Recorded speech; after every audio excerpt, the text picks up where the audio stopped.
Hey guys, and welcome back to Mormon Aid. We've received several new questions on our questionnaire, and we're grateful for those. And we want to address one of them today. The question asked was, why do you fast every month, and what exactly is fast offerings? Today is Fast Sunday in the LDS Church, and so we thought this was the perfect time that question should be talked about this week. So, first off, we're going to start by trying to help you understand what the word fasting really means. In the dictionary, it says that fasting is to abstain from all or some kinds of food or drink, especially as a religious observance.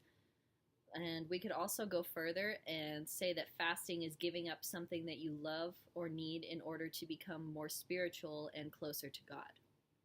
As we've talked about in the past, great blessings are available to those who obey God's commandments. One of those commandments is fasting. Fasting is going without food or drink for a period of time, as Jessica just mentioned. In the LDS Church, we usually dedicate the first Sunday of each month and set it aside as a special day to fast for 2 consecutive meals, to pray and to bear our testimonies. Now, bearing our testimony is done in our church meeting called sacrament meeting. It means sharing our beliefs in a certain principle of the gospel, like in Christ, the atonement, charity, prayer, etc. Fasting and prayer go together hand in hand, exactly like peanut butter and jelly go on a sandwich. When we fast, we are typically praying. So, we also have to have faith when we're fasting and praying. We're more likely to receive answers to our prayers and receive blessings from the Lord when we feel closer to Him, which is part of why we fast. God promises us that He will guide us continually, so we should fast and pray for specific purposes. Fasting is a private and spiritual experience, and we shouldn't try to draw attention to the fact that we're fasting. So that might be why, if you're not LDS, you may have never heard of fasting before.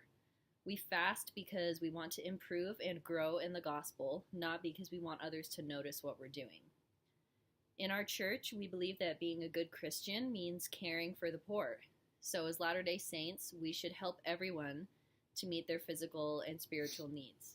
When we fast, we donate money to the church for the care of the poor and the needy. We call this a fast offering. We give at least the amount of money we save by fasting for 2 meals. So if we normally eat cereal for breakfast and a sandwich for lunch, we might guess that that'd probably cost about $4 for those 2 meals. And so we'd give those $4 to the church.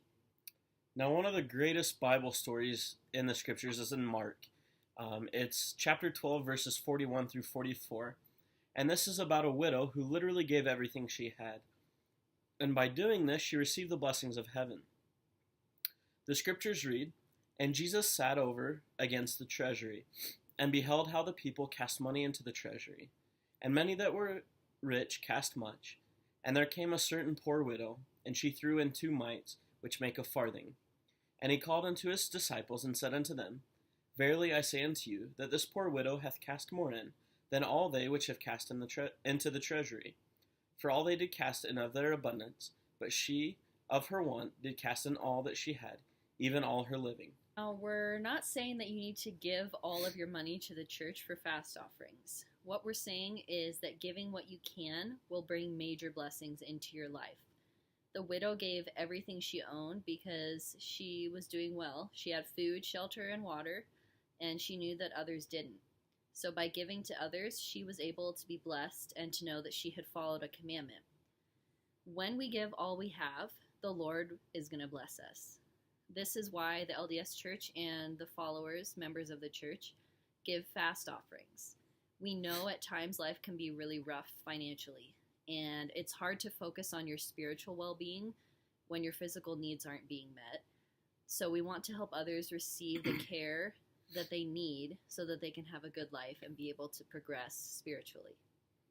In the end, Jessica and I both agree that we have seen the blessings of fast offerings work in our own lives and in the lives of those around us. It's a commandment from God to help and serve those around us.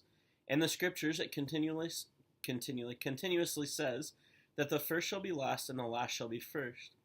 Those that do all they can to live God's commandments may seem last in the world because we don't do a lot of the things that are considered cool or fun, or what our friends would do. But we're the first in heaven because we've chosen God's ways over the ways of the world. Now, before we let Zoe share her message with you guys, we wanted to ask you all again to please, please, please keep sending us your questions to our Google survey in the video description below. We really love them, and we can't wait to keep answering the questions that you guys have. We love sharing these messages, and we honestly want them to be what you guys want to know, what you guys have questions on, whether you are a part of the LDS faith or not. And so Zoe has her usual spiel. So guys, I missed you all and I love seeing you this week. I want you to remember to like this video and share it with your family and friends on all social media. They need to see my face. I am so pretty. Like our Facebook page, follow us on Instagram and on Twitter, and don't forget to subscribe to our newsletter on our website, which you can find in the description below. I love you guys so much, and I can't wait to see you all next week. I love you. Bye!